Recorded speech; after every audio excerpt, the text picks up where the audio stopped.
Bienvenidos a Pulso Global. Antes de entrar en el análisis de hoy, te doy la bienvenida a este espacio donde diseccionamos los hilos invisibles que mueven el mundo, desde la guerra por los semiconductores hasta el control de los recursos que definirán el 2026.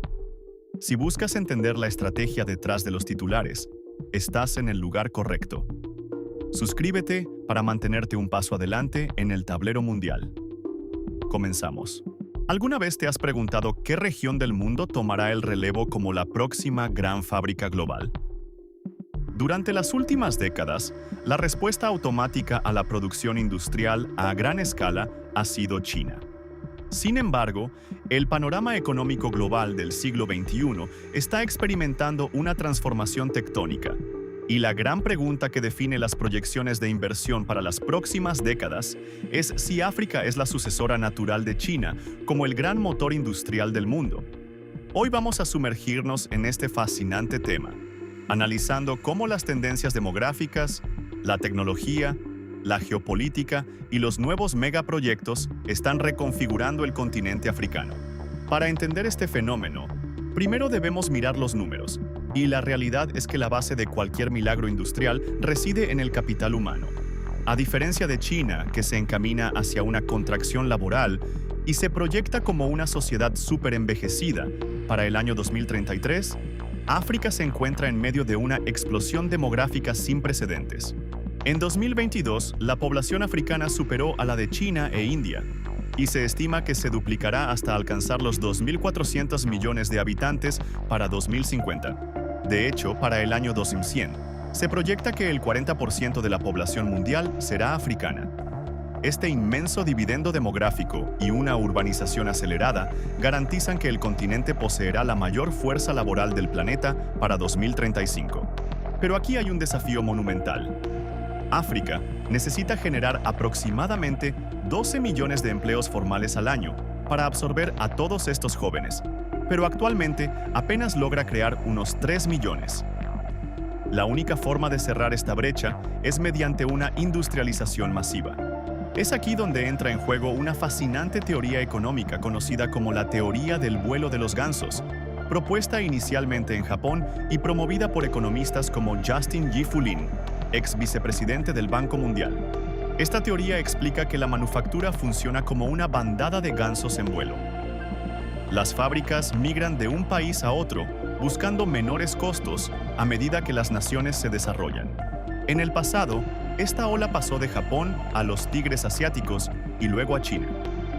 Hoy, a medida que China transita hacia una economía de alta tecnología y sus costos laborales aumentan, se estima que el país asiático necesita exportar cerca de 80 millones de empleos de manufactura ligera. Como documenta la investigadora Irene Yuan Sun en su obra sobre cómo la inversión china está remodelando el continente, los emprendedores chinos ya están invirtiendo masivamente en activos a largo plazo en África, construyendo fábricas y transfiriendo su conocimiento a los trabajadores locales, encendiendo una reacción en cadena que podría replicar el ciclo de desarrollo asiático. La inversión directa del sector privado chino ha tomado el protagonismo por encima de los grandes préstamos estatales del pasado, con más de 3.000 empresas chinas operando hoy en el continente, buscando no solo exportar, sino acceder al inmenso mercado interno africano. Pero no nos engañemos, el camino de África para convertirse en la nueva China está lleno de obstáculos formidables. Existe lo que los economistas llaman la paradoja salarial. Aunque podríamos pensar que la mano de obra africana es la más barata, los costos unitarios laborales, que miden los salarios en relación con la productividad, revelan que muchos países africanos son en realidad menos competitivos que naciones asiáticas como Vietnam o Bangladesh.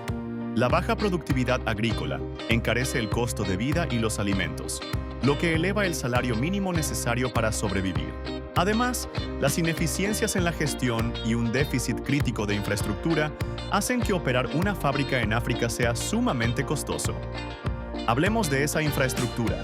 Para que África despegue, necesita una red sólida de carreteras, puertos y electricidad. Actualmente, unos 600 millones de africanos carecen de acceso a electricidad confiable. Se estima que el continente necesita entre 130.000 y 170.000 millones de dólares anuales para cerrar su brecha de infraestructura. Occidente ha tomado nota de esto y ha comenzado a ofrecer alternativas al financiamiento chino. Por ejemplo, la Unión Europea ha impulsado la iniciativa Global Gateway y recientemente Italia lanzó el ambicioso Plan Mattei.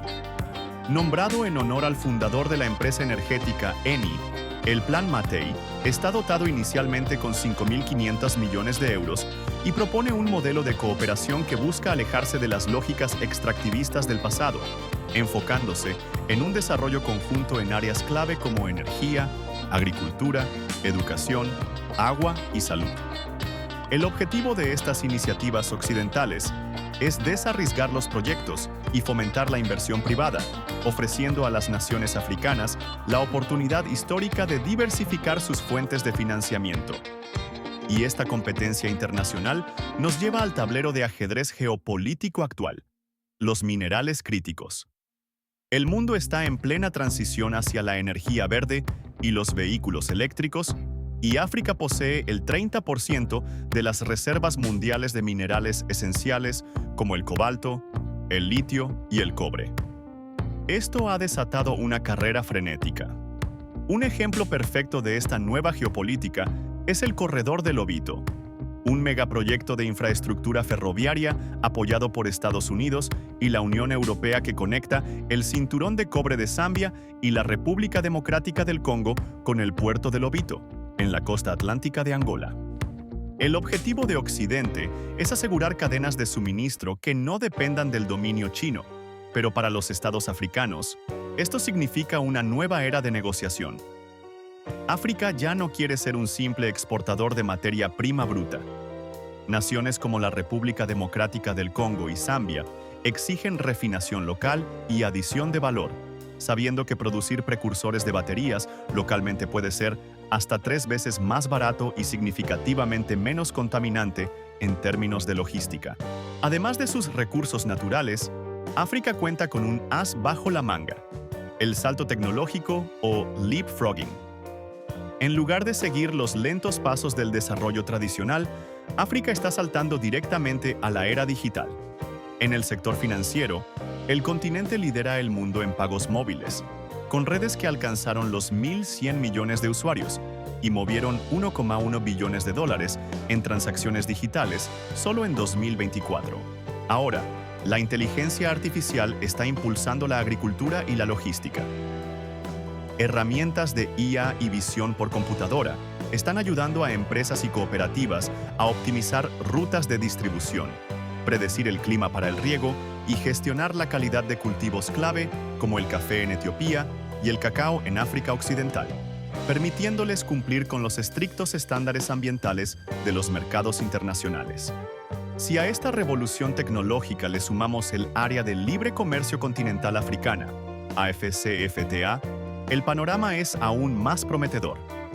Este acuerdo unifica 54 mercados nacionales en una zona de libre comercio que engloba a 1.700 millones de personas y proyecta un gasto de 6,7 billones de dólares para el año 2030. Esta escala continental es exactamente lo que los inversores manufactureros necesitan para justificar grandes plantas de producción.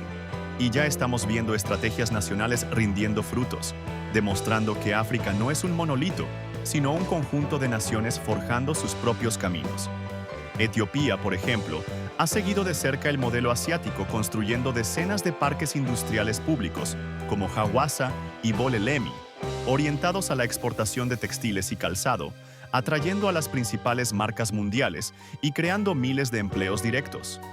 Por su parte, Marruecos ha logrado una integración espectacular en las cadenas de valor automotrices y aeroespaciales de Europa, destacando como un líder en la industria 4.0 en el continente. Ruanda, a través de su Visión 2050, está apostando fuertemente por una economía del conocimiento, los servicios logísticos y la farmacéutica, mientras que Nigeria lucha por diversificar su gigantesca economía más allá del petróleo mediante la sustitución de importaciones. En conclusión, ¿es África la nueva China? La respuesta no es un simple sí o no. El despertar africano es un esfuerzo multipolar. mucho más complejo y fragmentado que el modelo centralizado chino. África posee todos los ingredientes fundamentales: la juventud, la urbanización, la riqueza mineral y la revolución digital. Sin embargo, su éxito final dependerá de su capacidad para construir infraestructura viable, mejorar la productividad laboral, integrar sus mercados a través del libre comercio y navegar inteligentemente la actual competencia geopolítica entre China y Occidente para asegurar transferencia tecnológica y desarrollo sostenible. Si el siglo XX fue el siglo del ascenso asiático, todo indica que el siglo XXI verá la consolidación de África como el taller de manufactura y el epicentro de la innovación verde del planeta. Este es, sin duda, el evento económico más trascendental de nuestra era. ¿Tú qué opinas? ¿Logrará el continente africano superar sus retos de infraestructura y convertirse en la próxima gran fábrica del mundo? ¿O los desafíos estructurales frenarán este enorme potencial? Déjanos tus comentarios abajo. Dale me gusta si este análisis te pareció interesante y no olvides suscribirte para seguir explorando juntos los temas que están definiendo el futuro de nuestro planeta. Hasta la próxima.